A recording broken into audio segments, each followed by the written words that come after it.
When Jacob learned that there was grain in Egypt, he said to his sons, "Why do you keep looking at each other?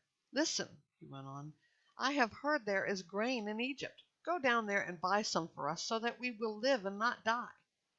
So 10 of Joseph's brothers went down to buy grain from Egypt. But Jacob did not send Joseph's brother Benjamin with his brothers, for he thought something might happen to him. The sons of Israel were among those who came to buy grain, for the famine was in the land of Canaan. Joseph was in charge of the country. He sold grain to all its people. His brothers came and bowed down before him with their faces to the ground. When Joseph saw his brothers, he recognized them, but he treated them like strangers and spoke harshly to them. "Where do you come from?" he asked. "From the land of Canaan, to buy food," they replied. Although Joseph recognized his brothers, they did not recognize him. Joseph remembered his dreams about them and said to them, "You are spies. You have come to see the weakness of the land." "No, my lord, your servants have come to buy food," they said. "We are all sons of one man. We are honest. Your servants are not spies." "No," he said to them, "you have come to see the weakness of the land." But they replied, "We, your servants, were 12 brothers, the son of one man in the land of Canaan. The youngest is now with our father, and one is no longer living." Then Joseph said to them, "I have spoken. You are spies. This is how you will be tested. As surely as Pharaoh lives, you will not leave this place unless your youngest brother comes here. Send one from among you to go get your brother.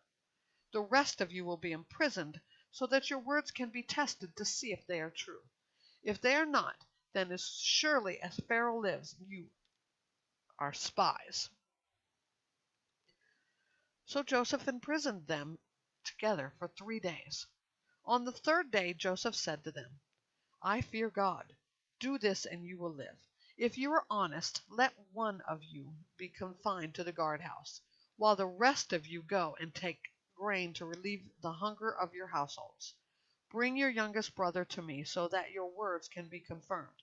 Then you won't die." And they consented to this.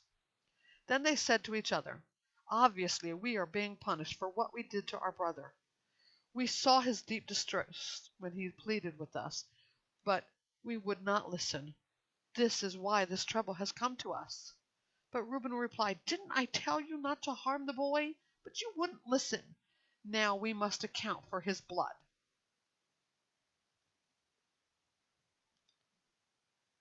They did not realize that Joseph understood them, since there was an interpreter between them. He turned away from them and wept.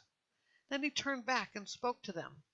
He took Simeon from them and had him bound before their eyes. Joseph then gave orders to fill their containers with grain, return each man's money to his sack, and gave them provisions for their journey. This order was carried out. They loaded the grain on their donkeys and left it there. At the place where they lodged for the night, one of them opened his sack to get feed for his donkey, and he saw his money there at the top of the bag. He said to his brothers, "My money has been returned. It's here in my bag." Their hearts sank. Trembling, they turned to one another and said, "What is this that God has done to us?" When they reached their father Jacob in the land of Canaan, they told him all that happened to them. "The man who is lord of the country spoke harshly to us and accused us of spying on the country. But we told him, 'We are honest and not spies. We were 12 brothers, sons of the same father. One is no longer living, and the youngest is now with our father in the land of Canaan.' The man who is lord of the country said to us, 'This is how I will know if you are honest. Leave one brother with me. Take food to relieve the hunger of your households and go. Bring back your youngest brother to me, and I will know that you are not spies but honest men.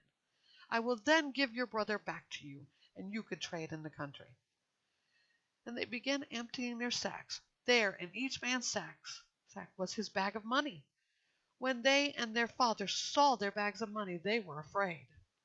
Their father Jacob said to them, 'You have deprived me of my sons. Joseph is gone and Simeon is gone. Now you want to take Benjamin. Everything happens to me.' Then Reuben said to his father, "You can kill my 2 sons if I don't bring him back to you. Put him in my care, and I will return him to you." But Jacob answered, "My son will not go down with you, for his brother is dead, and he alone is left. If anything happens to him on your journey, you will bring my gray hairs down to Sheol in sorrow."